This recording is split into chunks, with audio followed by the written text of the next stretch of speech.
Guys, ito na yung niluto kong buto ng rambutan. Coated with sugar. Yan, tingnan natin kung ano yung lasa. Kapag approve, gawin nyo na rin to. Huwag na kayong magtatapo ng buto ng rambutan. First bite.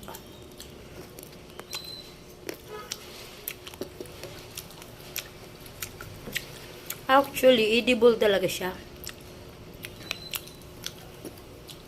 Di ko malasahan yung parang buto na langka.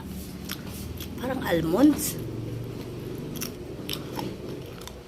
Kasi nagko-complement yung lasa ng asukal na matamis, tsaka medyo may konting pait. Tapos medyo crunchy. Masasabi ko,